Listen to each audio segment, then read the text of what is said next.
un gobierno tiene todavía todo la esperanza y todo el apoyo a favor de los que lo votaron y de una parte, por lo menos la mitad, Sí, más o menos, de los que no lo votaron. sí. Pero que dicen, bueno, terminó la campaña electoral, vamos a ponerle una Ujú, fichita, claro. vamos a ponerle fichas a este gobernante. Capaz que la Ujú, mayoría que lo votó tiene razón. ujú.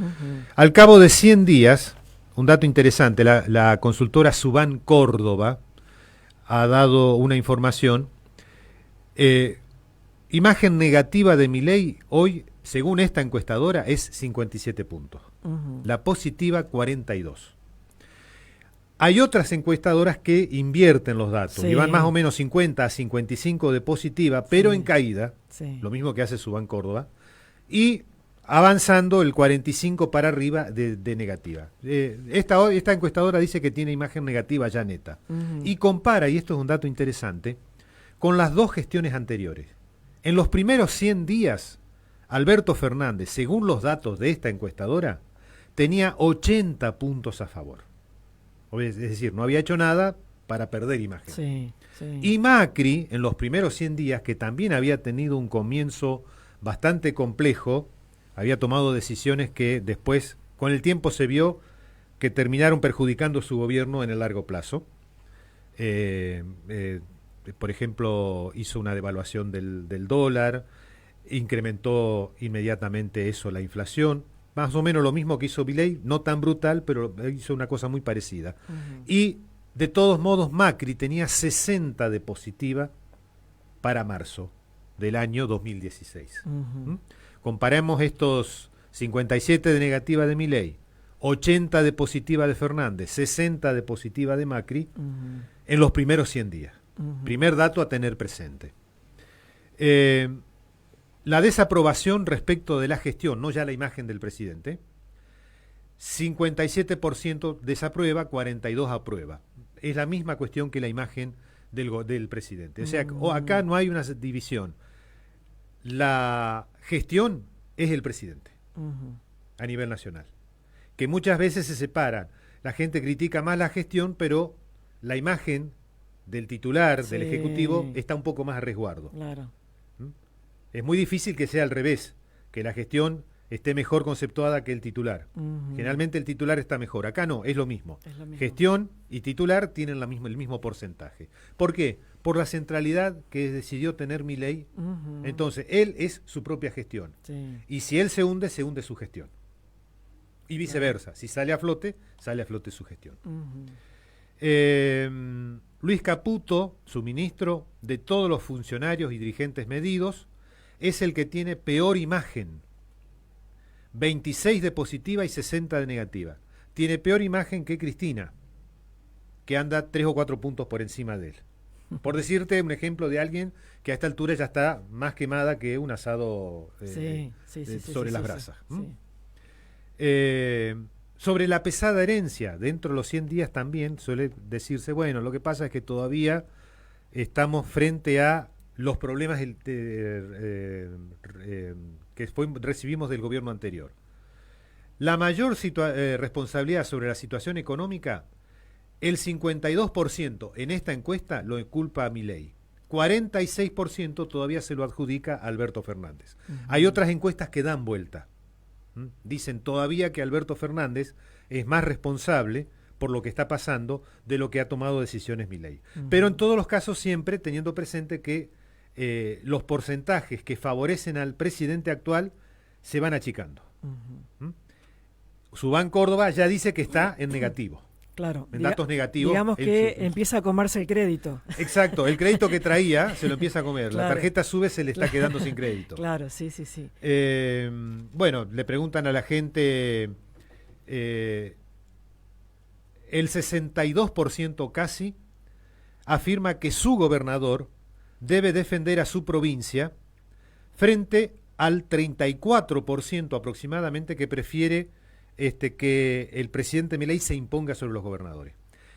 Ahí hay una cuestión, esto está indicando que las provincias en general, la población de las provincias empieza a ver el panorama y dice, no, a ver, si a nivel nacional viene tal recorte, se caen las jubilaciones nacionales, que la caja de mi provincia no se caiga. Claro, una suerte de autoprotección. Una autoprotección, pero claro. además tiene que ver con cómo se votó el año pasado. Es cierto, también cómo se votó. La gente votó los gobernadores. Claro, no hay ningún gobernador del libertario, de la Libertad Avanza. Todos son gobernadores del peronismo, de los partidos provinciales o de Juntos por el Cambio, sí, como ocurre en Entre Ríos. Y todos los candidatos a gobernador, incluidos los que obviamente ganaron, en todo momento no atacaron al Estado provincial, defendieron mejorar lo que había. Eventualmente críticas puntuales. Milei quiere arrasar con todo el Estado. Entonces acá también hay una discusión que se tiene que dar la propia ciudadanía. ¿Cómo es esto? Apoyamos los que apoyan a Milei a nivel nacional. Y por otro lado, porque viene a hacer explotar todo. Y están de acuerdo porque están podridos de lo que venía de antes. Sí. Pero por otro lado apoyan que en su provincia las cosas no exploten. Entonces ahí hay una dicotomía que se tiene que resolver.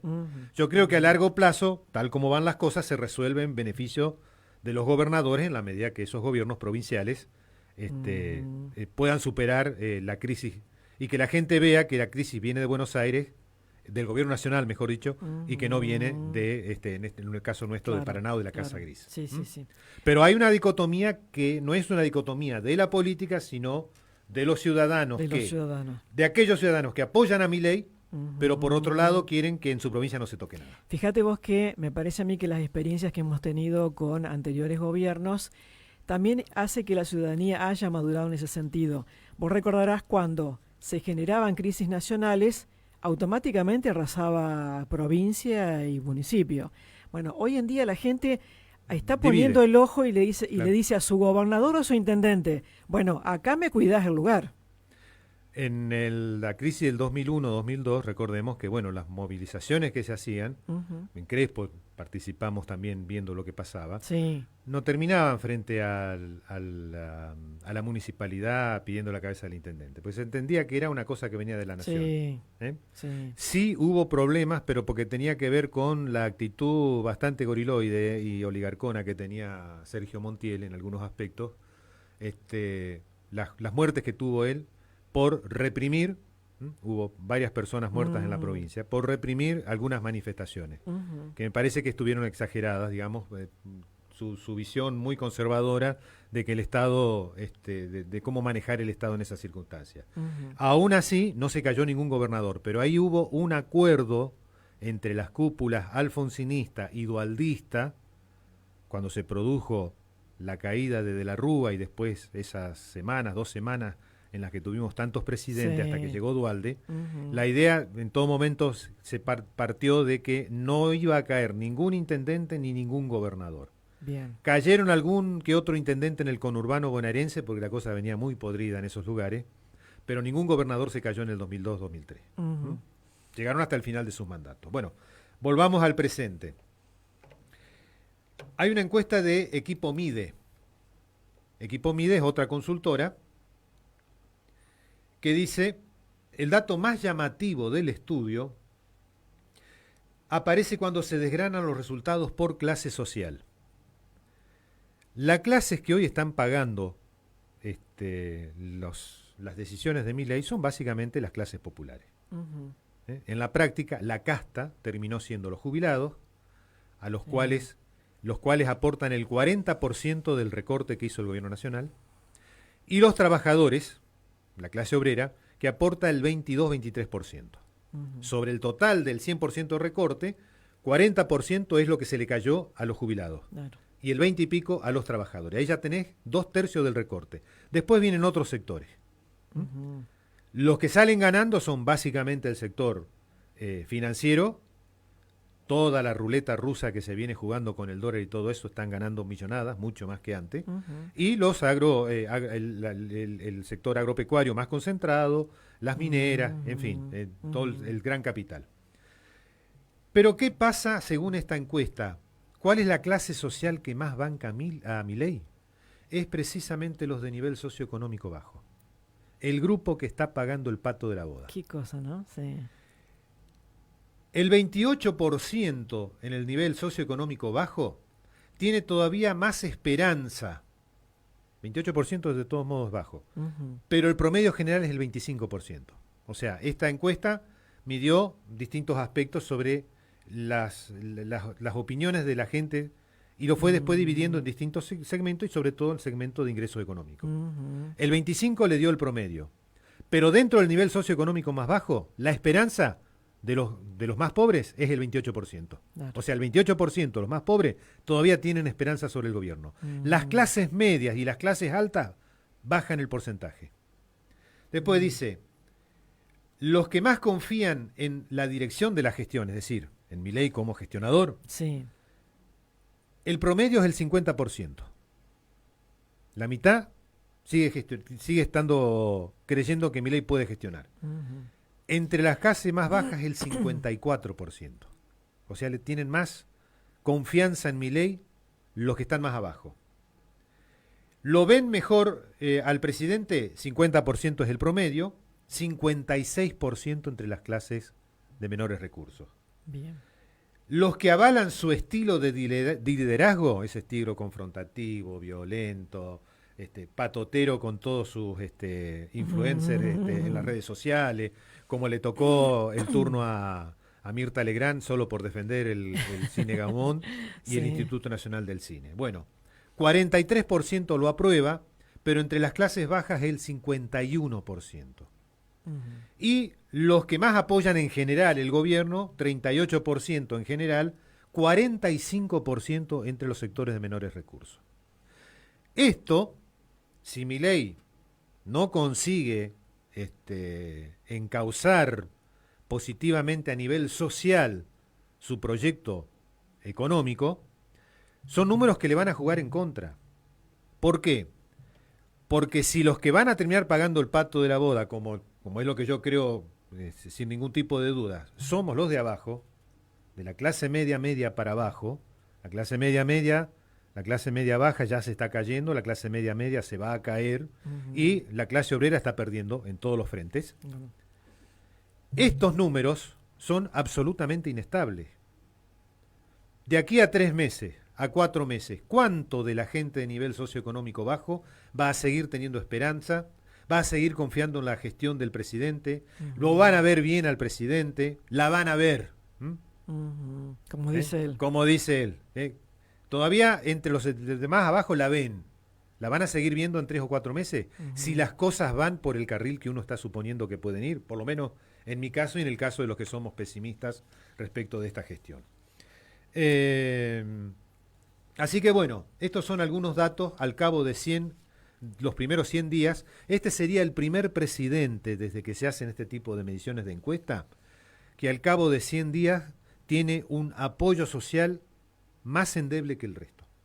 Ujú. O sea, se jugó todas las fichas Sí. por sus propias ideas, muchas cosas le han venido saliendo mal o son muy controvertidas y la gente le empieza a restar apoyo. Reitero, a esta altura, en el mes de marzo, Alberto Fernández, en primeros 3 meses, tenía 80% de apoyo social.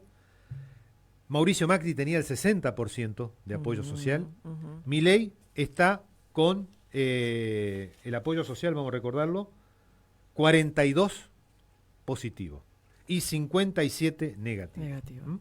Así que estos son datos que a uno Bueno. los tienen que llamar la atención. Porque bueno, estamos recién en el tercer mes, Claro, recorriendo el tercero a cuarto mes. La pregunta que queda, que encontraremos la respuesta de aquí a un tiempo es ¿cuánto tiempo va a aguantar la ciudadanía o ese grupo etario que lo está bancando? Porque por otro lado, viste que hay los economistas te dicen ¿cuánto aguantan los mercados, por ejemplo? Te dan una fecha, un número. Te dice, y el mercado aguanta un año. Que el mercado son los grandes en la Y Argentina. que son los grandes. Los grandes, aguanta Claro. un año. Después Bueno, a ver, ¿cuánto aguantamos los demás abajo? Bueno, a ver, con este gobierno entró un sector que no aguanta nada, que es el 40% de pobreza e indigencia. Ujú. Ese sector entró perdido. Sí. No ha mejorado con el No, al gobierno. contrario, estamos en un 60 de Ahora estamos pobreza. en 60 y 70 en materia de niñez. Ujú. La clase media, bueno, decimos siempre, ahora empiezan a caer las facturas de los servicios públicos sin los subsidios que se han eliminado. Sí. Bueno, a ver cuántos... Hay subsidios que quedan. Sí. Bueno, ¿cuánto va a quedar? Bueno, este mes están re bravas las boletas porque viene la carga, digamos, el uso de, digamos, el consumo por el verano. Por el verano. Que ahí también se incrementa mucho más, pero también se sumaron los aumentos. Se sumaron los aumentos. Bastante saladas las facturas. Y un detalle que los técnicos en economía, los más críticos de lo que está ocurriendo, plantean con respecto al juego del dólar, y con esto voy cerrando. El gobierno hizo una gran devaluación del 111%, nunca antes vista de entrada en un gobierno. Eso llevó la inflación, como hemos visto, 20 y pico % en diciembre, 20% en enero, 15% en febrero. Los números son malísimos. Hoy Argentina tiene más inflación anualizada que Venezuela. O sea, con Milei llegamos a Argenzuela. Claro. Eso para que lo tengan en claro todos los que siempre querían correr al kirchnerismo, nos están llevando a Venezuela. Con Milei llegamos a Venezuela, en el sentido negativo que habitualmente se tiene, teniendo en cuenta que Venezuela es en general un concepto muy mal informado en la República Argentina, porque hay que ver muchas cosas con respecto al fenómeno Venezuela. Eso es como el fenómeno Putin. Hay que estudiarlo. Tiene sus cosas buenas también. Tiene sus historias. Claro, tiene sus historias, claro, ¿viste? Claro, sí. Acá solemos olvidar que formamos parte del bando occidental y la mayor parte de nuestra información pasa por los filtros de los intereses occidentales, en todos los aspectos. Cuba, Venezuela, Nicaragua, Putin, China, lo que sea. Bien. Lo que pasa es que hacemos negocios justamente con esos países, entonces estamos con el alma dividida. El bolsillo nos dice que no son tan malos, pero los medios hegemónicos nos dicen que son lo peor que existe. Pero bueno, más allá de eso, quería decir esto. La devaluación, la inflación se está comiendo la devaluación estos meses. A partir de abril debería empezar a liquidarse las ventas de las cosechas del semestre anterior. Las grandes exportadoras y los grandes productores del agro se van a sentar sobre su silo bolsa a esperar una nueva devaluación porque ya no va a ser competitivo el dólar. Y si el gobierno acepta esa presión, ¿qué va a pasar con la inflación? Ese es hoy por hoy la gran pelea estratégica entre los grupos de poder y el gobierno nacional. De parte del gobierno de Milei, convencerlos de que él no puede hacer otra devaluación, que tiene que ir planchando la inflación para llegar de aquí al primer semestre con por lo menos la inflación contenida. Ya saben ellos que el tema social queda totalmente destruida, la sociedad argentina, con la esperanza de que en los siguientes 6 meses algo se va a recuperar. Se vaya recuperando. Pero si la presión de los que mandan en la economía, que son los que mandan en la Argentina, es tal que tienen que hacer una devaluación, entonces todo el circuito de la inflación vuelve a generarse, pero ya con una situación social totalmente maltrecha, más maltrecha que la que recibieron de herencia en diciembre pasado. Y todos estos números de imagen negativa van a pesar cada vez más. Ya no se le va a poder echar la culpa a la militancia K. Habrá que empezar a hablar de lo que estamos haciendo desde el mundo M. Bueno, gracias Hugo como siempre, muy amable. Gracias. Continuamos.